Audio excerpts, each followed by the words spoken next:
Been a whirlwind day at the state capitol with lawmakers hitting a roadblock on abolishing the death penalty and pushing for some major immigration reform. First, we're going to begin with a potential change in the way Colorado handles your tax dollars, specifically the refunds you're entitled to, a change that could mean no refunds. Under the Taxpayer Bill of Rights, the state sets a formula using population and inflation.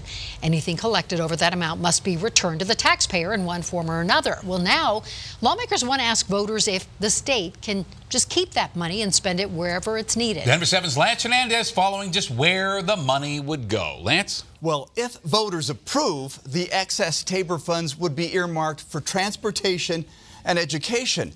Now, supporters say with a strong economy and the ability to now collect taxes from internet sales, there is a potential for much more revenue. We're not asking voters to increase taxes.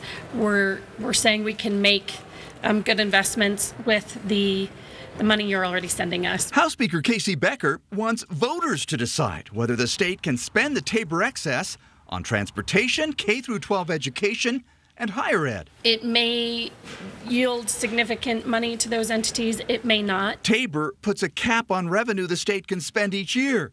The equation is simple. The revenue cap equals population plus inflation, which is about 4 to 6% growth rate each year. Excess revenue must be given back to taxpayers unless voters decide otherwise.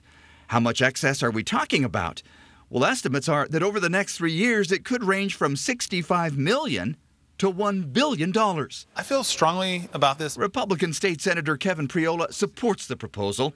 He says he's knocked on countless doors to ask people what they think is important. And the two issues that bubbled to the top of the list consistently was transportation and education. But GOP House leaders are not fans at all. In a news release, House Minority Leader Patrick Neville said, "It's clear what's happening here.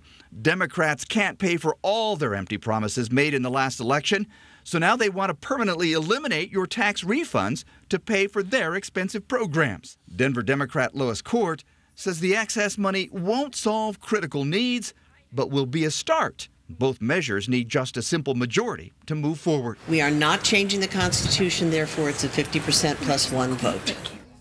Now, this isn't unprecedented. Coloradans did vote in 2005 to let the state keep excess Tabor funds for a 5-year period. The current proposal would ask voters to let the state keep excess funds permanently. Ann?